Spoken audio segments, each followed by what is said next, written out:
This isn't just an audio story, it's a Harlem dream brought to life. Sit back, put your headphones on, and let the voice guide you through the streets of Lenox Avenue, where every echo has a memory. The Promise on Lenox Avenue, written by P. Storm Universe Stories. Episode 1, The Promise on Lenox Avenue. Lenox Avenue breathed like a living thing. The gospel spilling from church doors tangled with the rumble of the subway, the laughter of kids skipping rope, and the smell of fried whiting drifting from the corner fish fry. Harlem was a heartbeat, steady and stubborn, and walking straight through it was Monique Smalls, her hoop earrings glinting like halos, her denim jacket painted with her own art. She wasn't just walking home, she was carrying her future. Monique's dream was simple but sacred, to turn an abandoned Harlem building into a haven for art, a place where kids could paint instead of picking up pain. She saw beauty where others saw decay, purpose where others saw danger. But even dreams needed money, and Harlem didn't hand that out easy. Across the street, leaning against the wall, is Christopher Marlowe, the boy who once split sunflower seeds with her on stoops in the summer heat. Now he was a man, gold chain heavy on his chest, sneakers spotless, respect bought in a world that sold everything. His smile still melted her guard, but behind it she saw ghosts, the kind that carried guns and grudges. When they talked, the years between them fell away. Jokes turned into confessions, and for a moment, Harlem felt like it used to.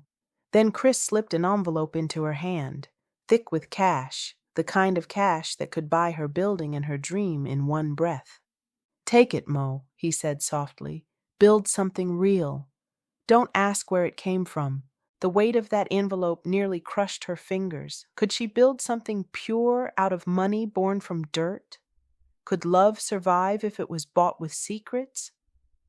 That night, Monique stood in front of the abandoned building, the Harlem skyline glowing behind her. The wind whispered through broken glass, and across the street, Chris watched her, half in shadow, half in the glow of a flickering streetlight. In Harlem, love and loyalty were heavy crowns, and sometimes the hardest choice wasn't between right and wrong. It was between the dream ahead and the love that refused to die.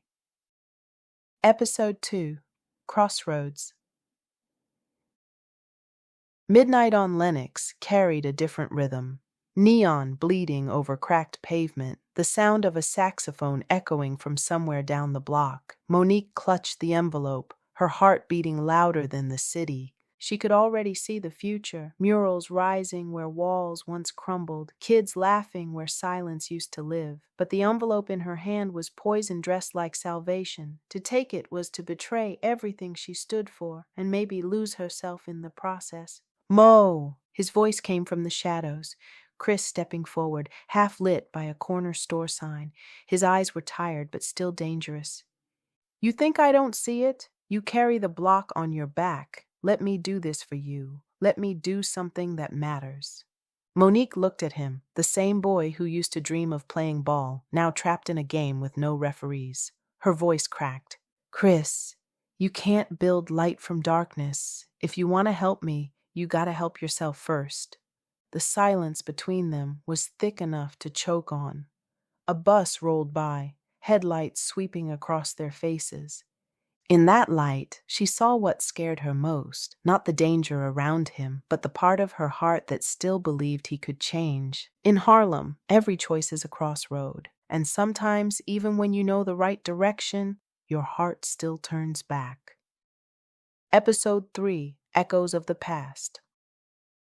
Harlem nights carried ghosts. Monique walked those streets like they were memory lanes. Every brick, every mural, every corner whispered the names of those who'd tried to rise and fell anyway. She stopped by the playground where she and Chris once drew chalk dreams. Back then, he wanted to be a ball player. She wanted to be an artist. But the city had different blueprints. It drafted Chris into the streets and drafted Monique into survival. Now, she stood before the same abandoned building. Not with Chris, but with Victor Carmichael, a developer in a silk tie and wolf's grin. "Miss Smalls," he said, slipping her a card embossed with gold. "Harlem's changing. Condos, coffee shops. You can't stop progress, but you can profit from it."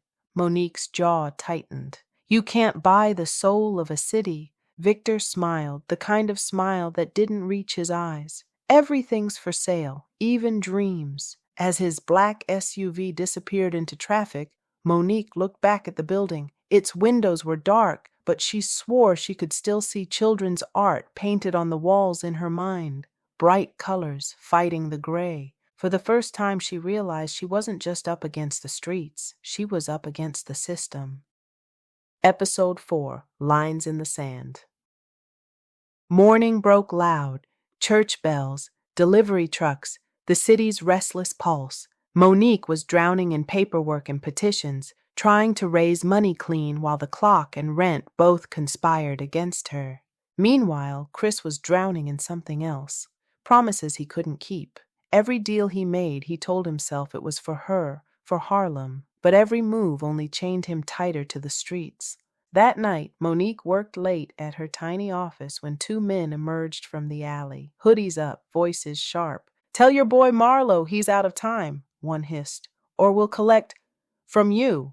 The threat hit harder than any punch. When they vanished into the dark, Monique sank to her knees, her notebook shaking in her hands. Somewhere across town, Chris was counting bills under flickering light, not knowing the storm had already touched her doorstep. On Lenox Avenue, love could build bridges, but tonight it had drawn bloodlines instead.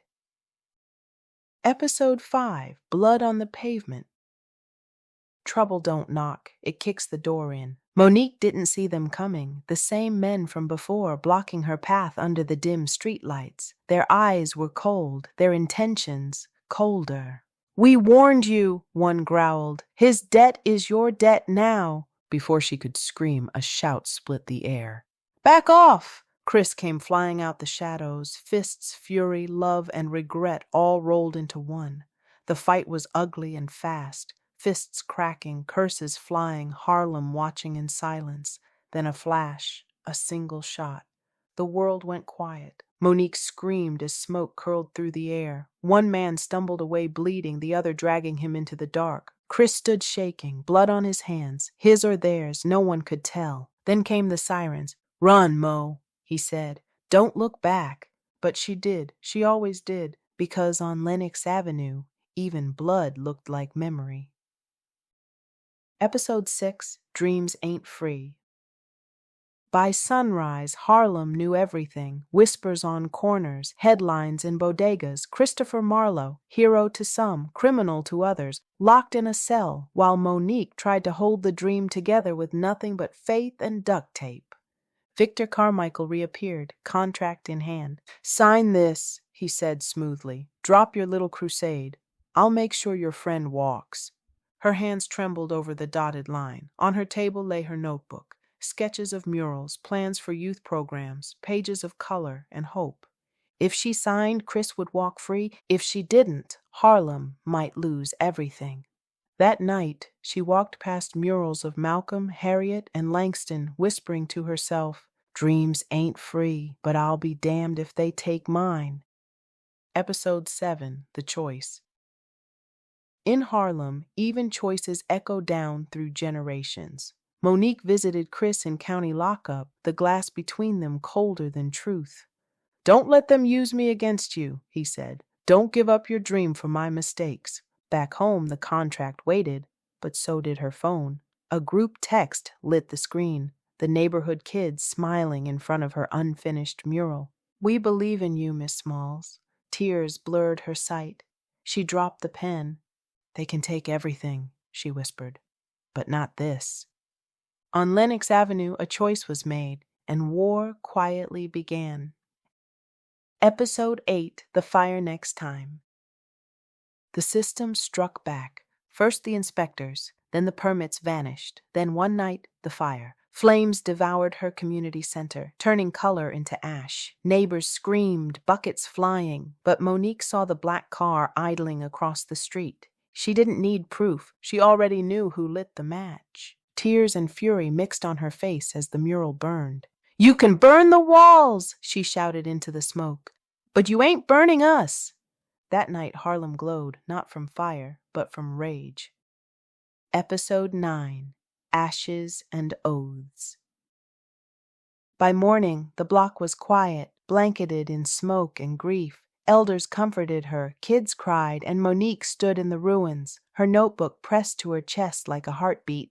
Across town, Chris sat in a cell, staring at a deal that would free him if he snitched. He laughed bitterly. Freedom wasn't worth dying a coward. That night, Monique wrote only 3 words in her notebook. I will not bow. And miles away, Chris whispered to the concrete wall, I'll protect her, even if it kills me. 2 vows, 1 heartbeat. Harlem was listening. Episode 10, The Last Block. Harlem, don't forget, not the pain, not the love, not the fire. Monique led the march down Lenox Avenue, her notebook raised like scripture. Behind her, hundreds marched, parents, artists, kids, chanting, Harlem ain't for sale. On the courthouse steps, Victor waited with cameras flashing. Harlem deserves progress, he said. Condos, jobs, safety.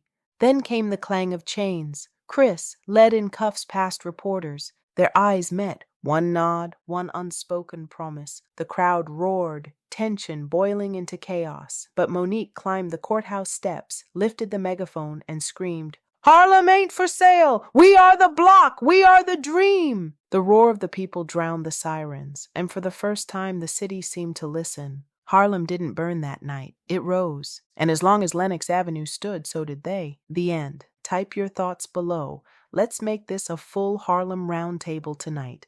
If this story moved you, like it, comment your favorite line. Share it with someone who believes in second chances. More audio stories are coming soon. Subscribe and turn on notifications so you don't miss the next one.